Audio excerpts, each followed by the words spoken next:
Bismillahirrahmanirrahim. Assalamualaikum warahmatullahi wabarakatuh. Kita akan membahas soal uji kompetensi yang ada di buku ya, yang sudah Miss tugaskan pada pertemuan yang lalu. Nanti kita simak bersama. Yang pertama, soal nomor 1 sampai nomor 4 yang ada di buku ya, buku paketnya.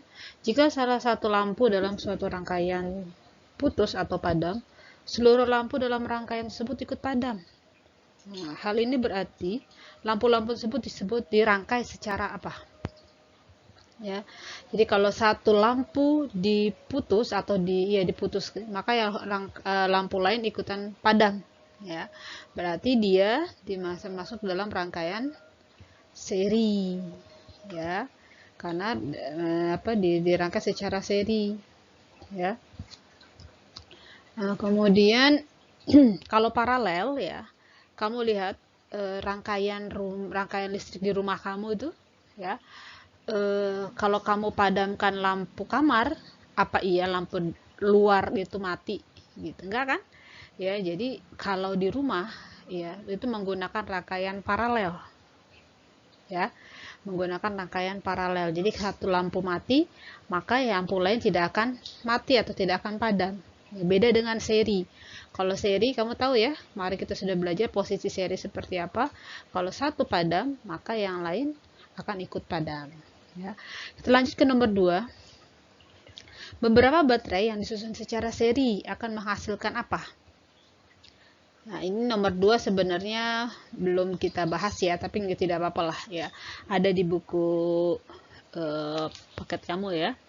Ya, jadi kalau kalau baterai atau sumber tegangan disusun seri, ya, maka besar tegangan sumbernya itu sama dengan jumlah dari tegangan masing-masing baterai, ya, jumlah totalnya maksudnya. Jadi jumlah tegangan totalnya itu sama dengan jumlah masing-masing tegangan pada baterainya. Jadi kalau baterai disusun secara seri, maka akan menghasilkan ya, tegangan yang lebih besar gitu dari tegangan masing-masing baterainya.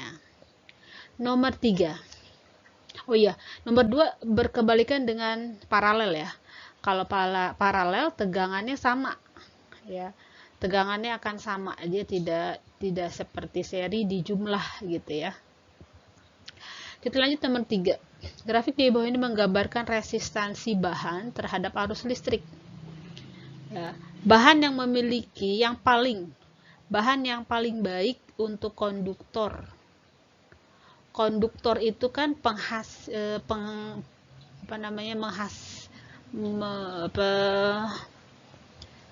menyampaikan penghantar, maaf. Konduktor itu kan penghantar yang baik gitu ya. Konduktor itu penghantar yang baik. Penghantar yang baik itu berarti dia hambatannya kecil. Ya. Nah, hambatan itu hubungannya apa dengan V dan I? R sama dengan V dibagi I. Gitu, ya. Jadi kalau kita mau cari konduktor itu hambatannya kecil, berarti kita harus cari arus yang besar, tegangannya kecil, ya. Kalau hambatannya kecil, berarti hambatan berbanding lurus dengan tegangan, ya. Berarti tegangannya besar, arusnya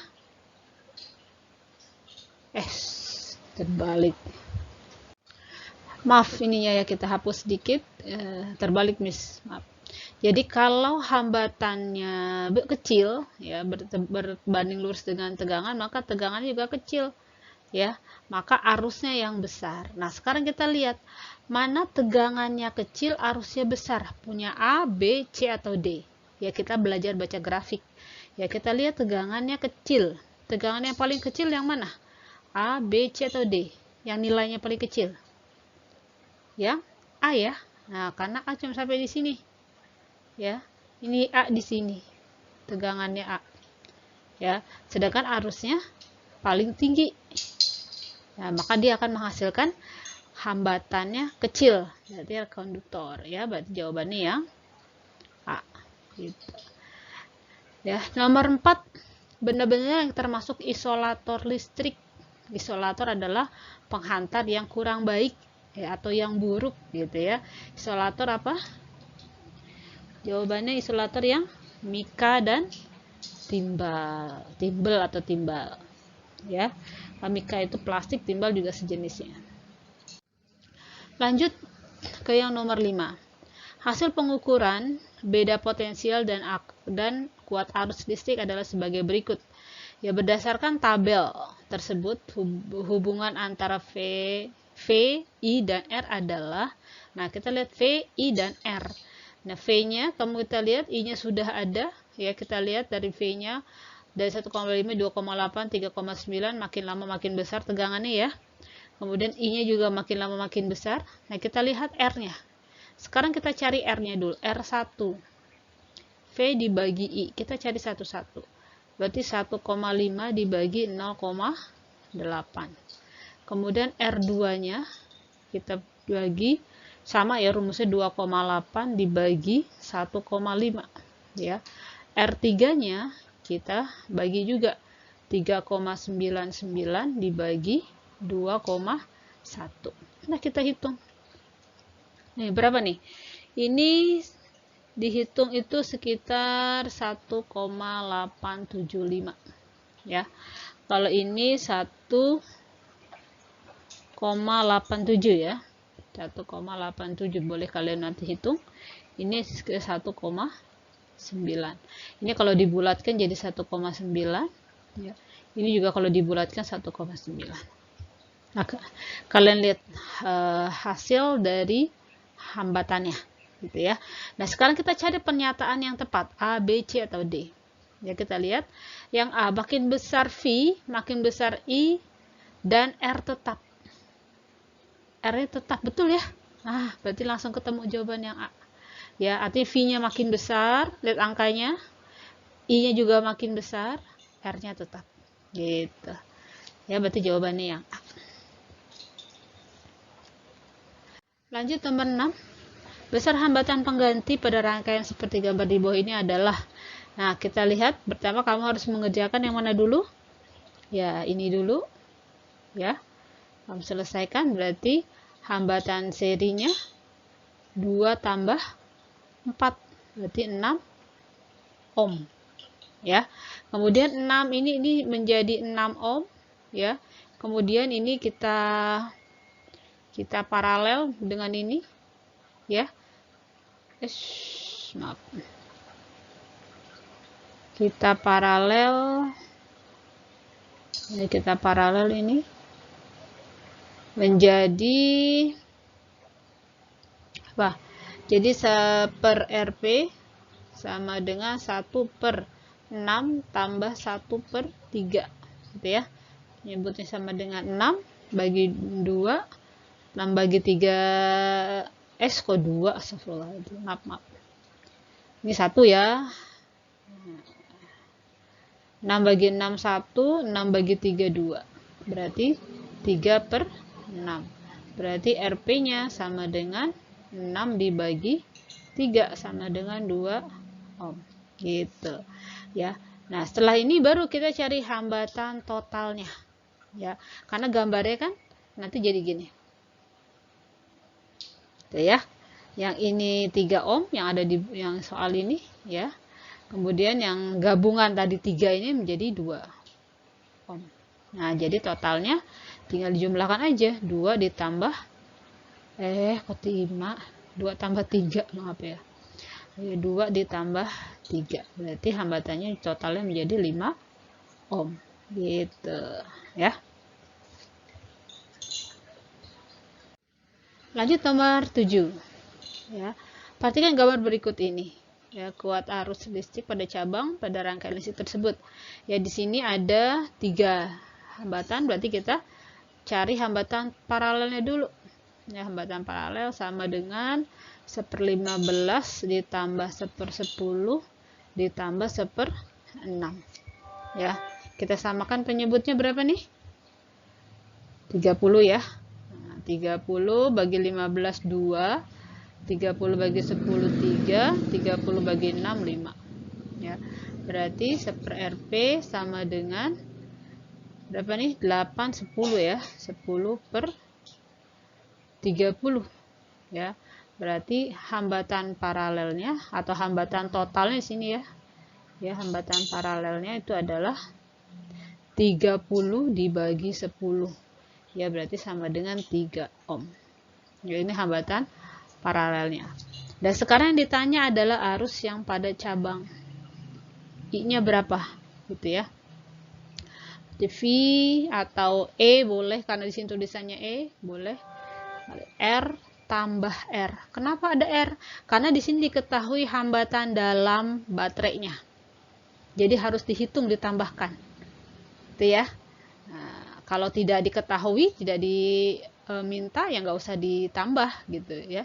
Seperti kemarin aja yang sudah kalian kerjakan. Karena di sini diketahui hambatan dalam, ya kamu tambahkan di sini. Gitu. V-nya 12 dibagi 3 tambah 1. Berarti 12 dibagi 4. Berarti arusnya adalah 3 ampere. Gitu ya.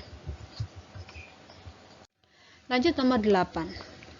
Ini kita tentang hukum Kirchhoff. Masih ingat ya hukum Kirchhoff ya.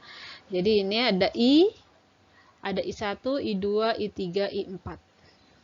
Ya, berarti arus masuk, masih ingat ya, arus masuk sama dengan arus keluar.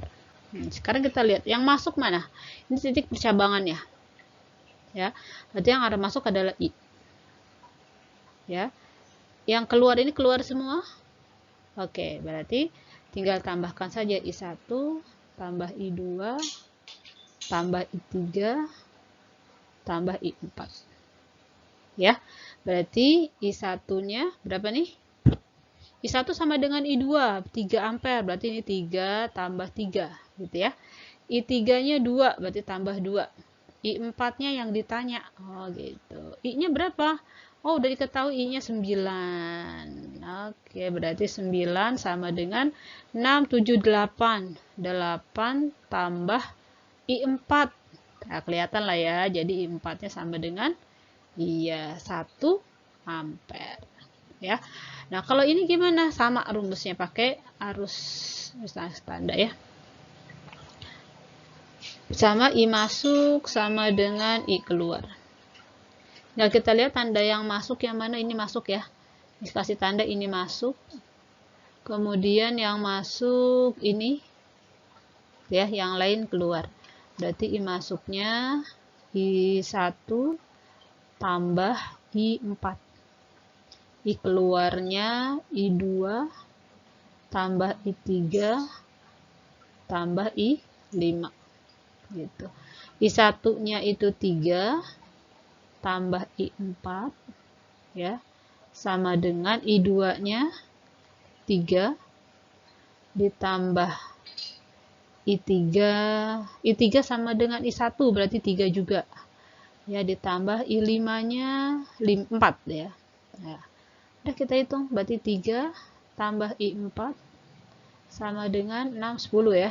Oke, berarti I4-nya sama dengan 7 ampere. Gitu.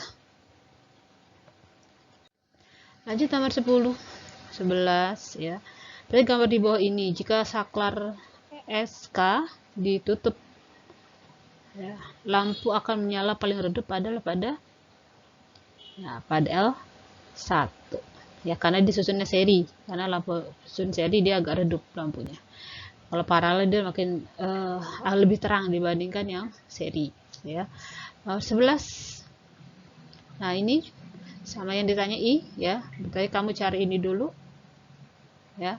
Cari dulu, berarti 1/Rp sama dengan 1/8 tambah 1/24 ya. 1/Rp sama dengan sini 24, 3 bagi 8 3 tambah 1.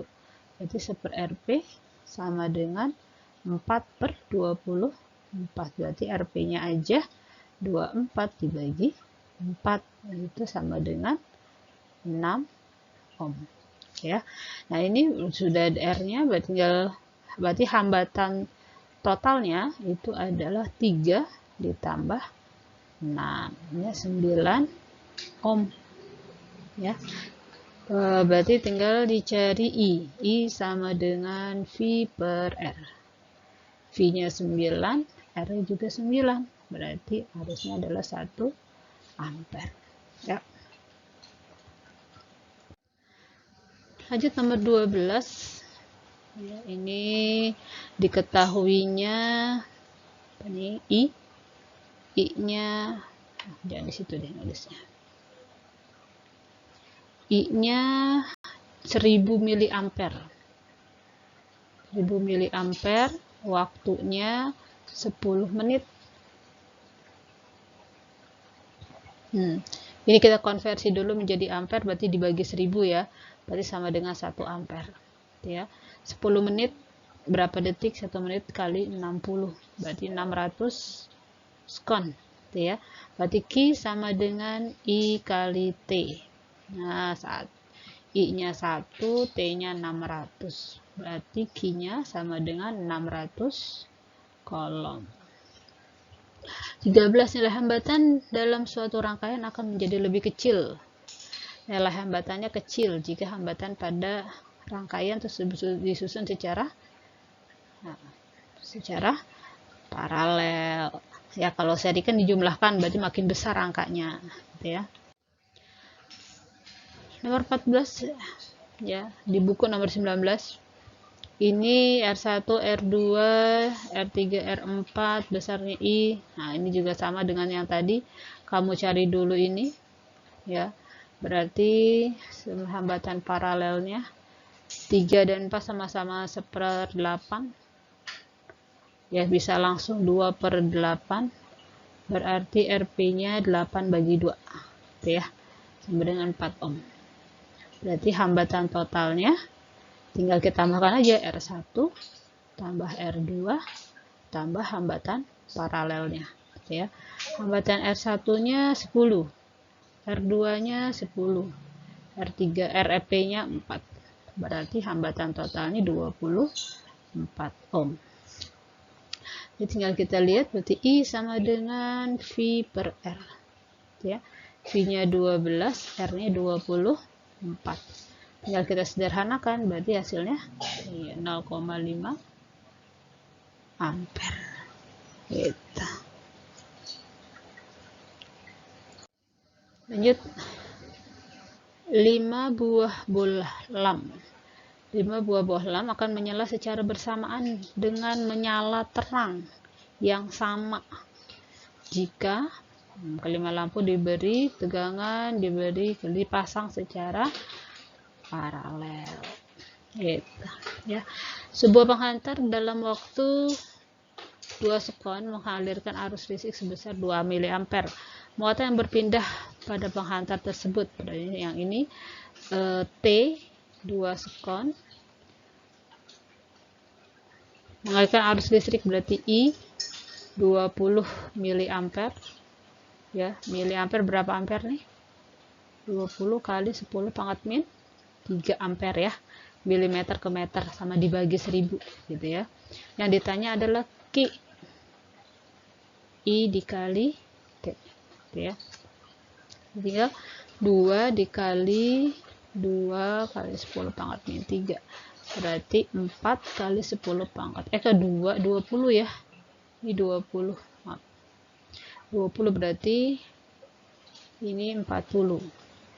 Ya. 40 kali 10 pangkat min 3 kolom. Ada jawabannya? Tidak ada. Oh, pakai mikro. Berarti berapa nih? Harusnya 40 mili kolom ya.